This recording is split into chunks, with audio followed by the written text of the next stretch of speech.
ও, লাইভটা কেটে গিয়েছিল, ঠিক আছে, কেন কাটছে জানি না। আচ্ছা, আবার বলি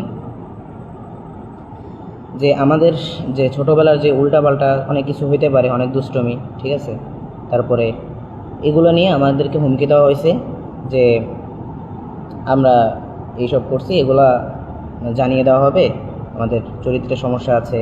তারপর আমার আম্মুকে, আমার বোনকে, মানে এদেরকে একটা হুমকি দেওয়া হয়েছে, আমাদের চরিত্র নিয়ে কথা বলা হয়েছে। এটা হলো কি বলবো, মানে উনি আমাদের এত সিনিয়র একজন মানুষ, ওনাকে আমরা বললাম আমাদের অধিকারের কথা, আর উনি আমাদেরকে ভয় দেখায় যে কেন এগুলা করছে। আজকে কলরবের অফিসিয়াল পেজ থেকে আমার মাকে নিয়ে অশালীন মন্তব্য করা হয়। এই কলরব কিভাবে সুশৃঙ্খল, মানে আমি বুঝি না।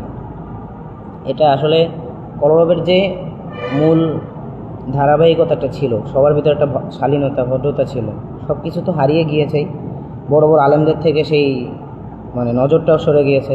হয়তো বা আমারও অনেক ভুল আছে, যেটা আপনারা, আমি কষ্ট পাবো না, আপনারা ভুলগুলো ধরিয়ে দেবেন, ঠিক আছে, ভুল হইতেই পারে। বাকি এগুলো নিয়ে ভয় দেখানো বা ব্ল্যাকমেইল করা, এটা ঠিক কি না আপনারাই বলেন। হ্যাঁ, কিন্তু তারা আসলে আমার আম্মুকে নিয়ে যেভাবে কথা বলছে, যে উনি হয়তো ভুলে যাইতেছে যে এই কলরব যে প্রতিষ্ঠাতা করছে, যে মালিক ছিল, এটা তার স্ত্রী এবং এটা তার সন্তানদের বাবা। আবার তারা এইটা নিয়ে বিবৃতি দেয়, মানে আমরা এই বিষয়ে অধিকারের কথা বললে তারা মেনে নিবে যে হ্যাঁ আচ্ছা ঠিক আছে, এটা হয়েছে, এটা হয়ে গেছে, শেষ, মেনে নিবে। না নিয়ে তারা যদি এভাবে ভয় দেখাইতে থাকে, তাহলে ভাই এটা কোন ধরনের স্বাধীনতা আপনারাই বলেন।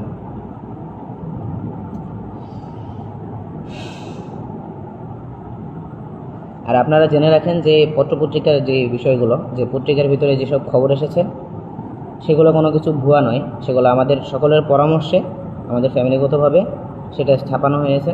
এখন এটা নিয়ে ইনশাআল্লাহ আমরা অনেক কিছু চেষ্টা করছি, যারা যা করেছে দোয়া করি এগুলো যেন ঠিক হয়ে যায়, আর তাদেরকে হেদায়েত দান করে, এবং খুব শীঘ্রই আমাদের যতটুকু সম্ভব আমরা অতটুকু করব।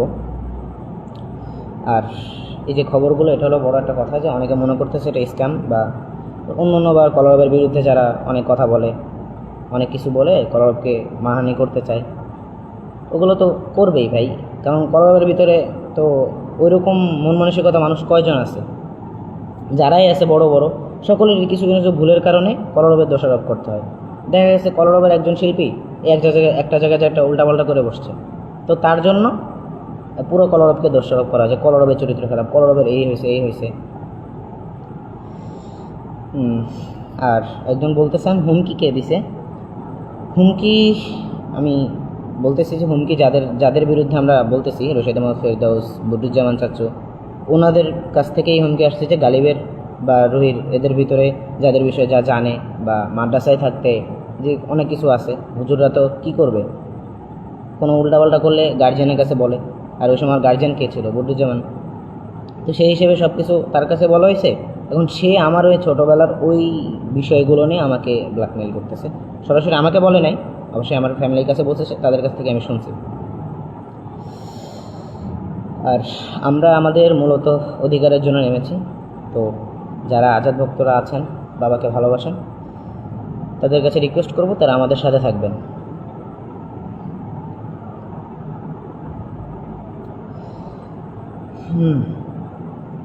আর কোনো কিছু জিজ্ঞেস করা থাকলে আপনারা বলতে পারেন।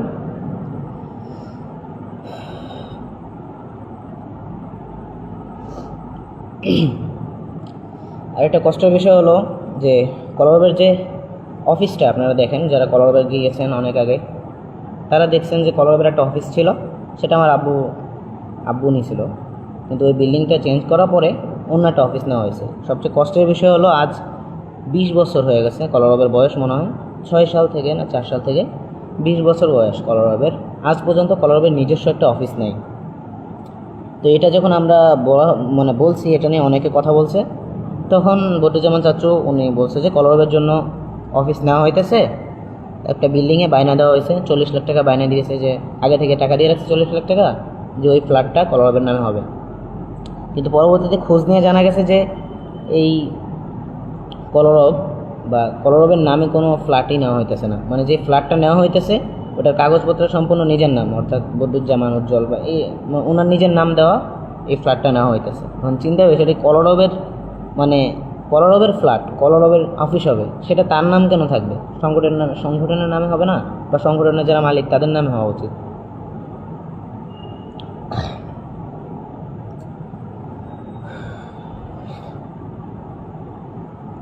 অবশ্যই তখন আমি ছোট ছিলাম, আর আমি অবশ্যই সকলকে অনেক সম্মান করি।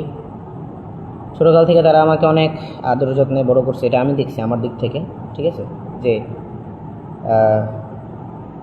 প্রথম আর কি আব্বু মারা যাওয়ার পরে প্রথম 5 বছর মতো আমাদের মনে হয় কোনো খোঁজখবরই নেওয়া হয় নাই।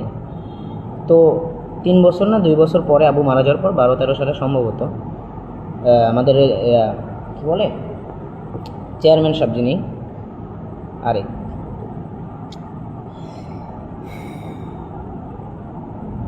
ইসলামী আন্দোলন বাংলাদেশের যিনি মেন, ওনার সাথে অনেক কথা হয়েছে এই বিষয়ে, কারণ আব্বু তো ওখানের একজন ছিলেন, ইসলামী আন্দোলনের একজন কর্মী ছিলেন। তো সেই হিসেবে আমাদের রেজাউল করিম সাহেব উনি একটা সিদ্ধান্ত দিয়েছিলেন যে এটা যেহেতু আইনুদ্দিন আল আজাদ করছে, তার ফ্যামিলির এখান থেকে একটা পার্সেন্টেজ পাওয়া উচিত, এটা মালিক পক্ষ। কিন্তু এটা তারা মানে ইগনোরও করে নাই, ঠিক আছে।